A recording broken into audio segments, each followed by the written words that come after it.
Coucou! On se retrouve aujourd'hui dans une nouvelle vidéo. Aujourd'hui, update lecture. Donc je pense que ça sera en deux parties parce que j'ai plusieurs livres à présenter. Donc je vais commencer par ceux que j'ai lus il y a le plus longtemps jusqu'au plus récent. Ok? C'est parti. Alors, on va commencer par une BD. On va commencer par la BD Lou Sonata tome 2.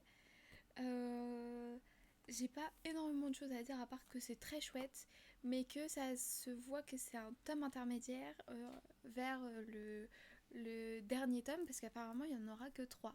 Donc j'ai adoré le tome 1. Le tome 2 est vraiment très chouette et on retrouve des personnages cool.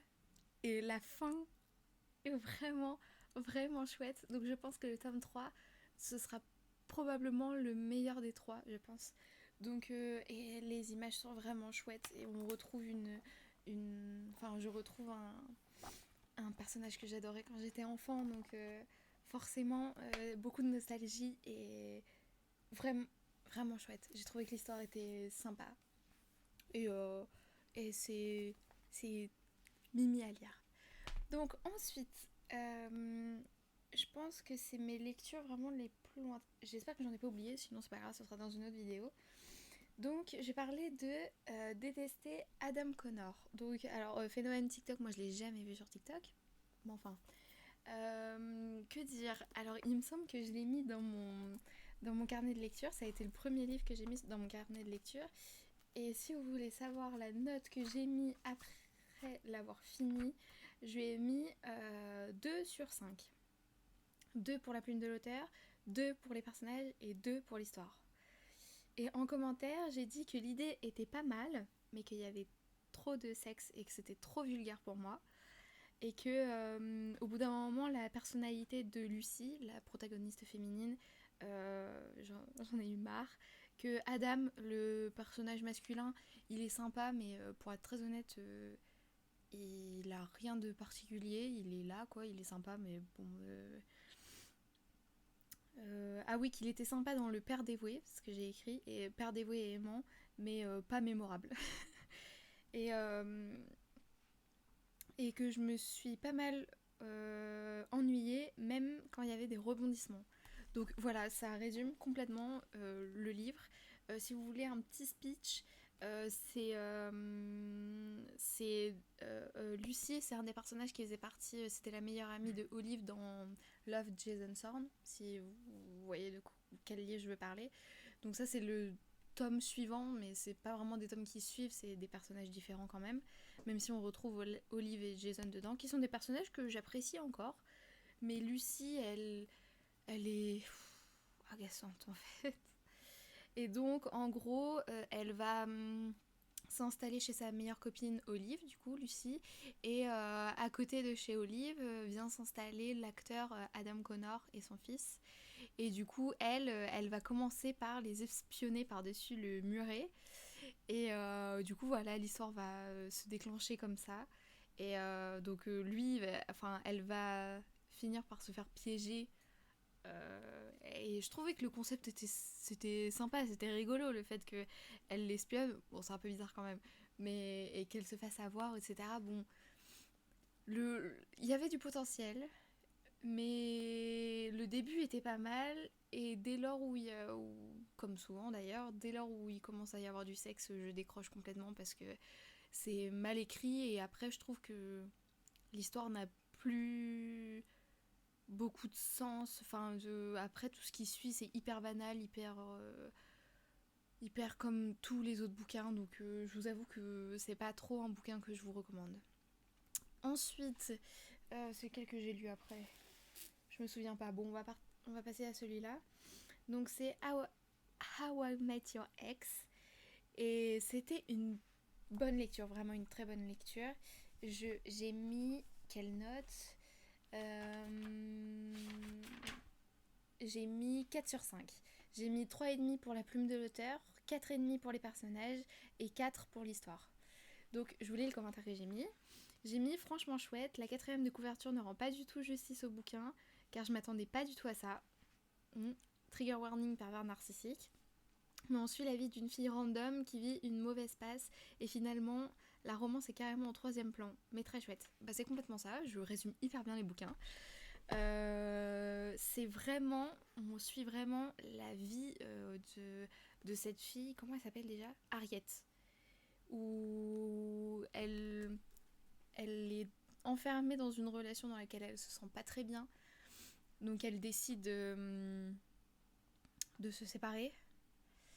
Et elle tombe sur son ex pervers narcissique et va y avoir plein de choses horribles qui vont lui arriver après ça, parce qu'un pervers narcissique ça reste un pervers narcissique, hein. Et donc on suit cette vie et euh, elle-même qui se rend compte de plein de choses qu'elle a vécues qui étaient horribles, et plein de choses qui reviennent à la surface par rapport à son ex-pervers narcissique, mais même par rapport à l'homme qu'elle vient de quitter, où elle se rend compte qu'en fait elle a un peu reproduit un schéma. Et on la voit lutter contre ses traumas, et à côté de ça elle rencontre quelqu'un avec qui elle va cohabiter parce qu'elle a pas les thunes pour avoir un appart, et donc elle est en coloc avec un mec qui lui aussi vient de se séparer, et d'ailleurs l'histoire est un peu rigolote, on va dire. Et donc ils essayent tant bien que mal de faire connaissance, mais au début c'est un peu compliqué, enfin bon, bref. En tout cas, derrière il y a écrit comédie romantique, rien à voir avec une comédie romantique. Franchement, la romance, elle est au troisième plan, c'est vraiment...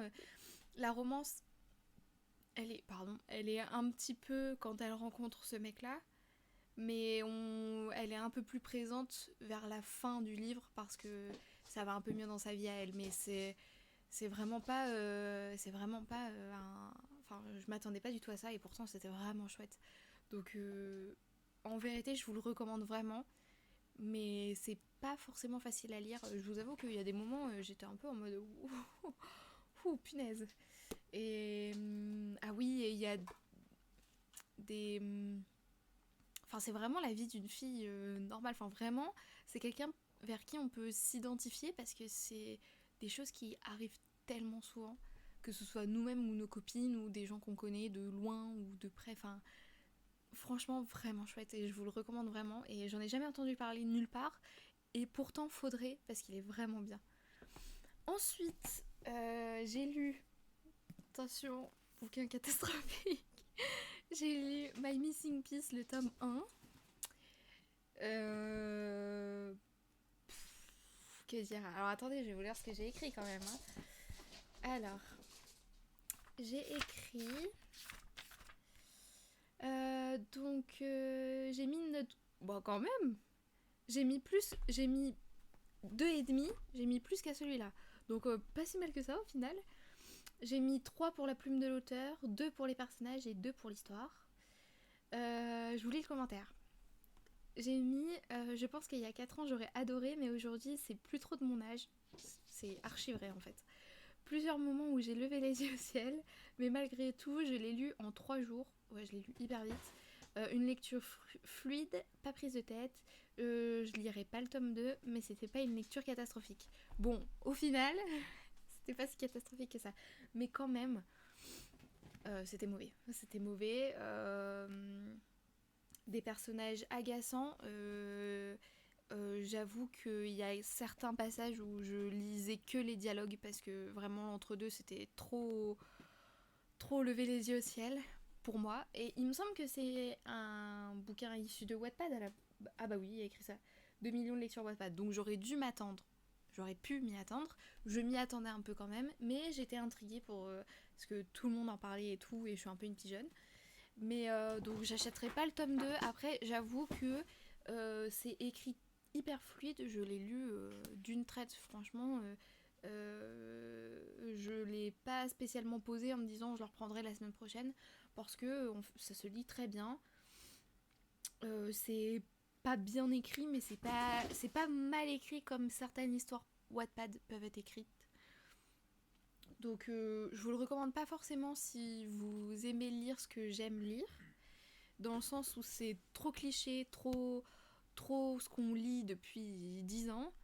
Et je pense sincèrement qu'il y a 4 ans, j'aurais adoré. Mais aujourd'hui, c'est plus ce que j'aime.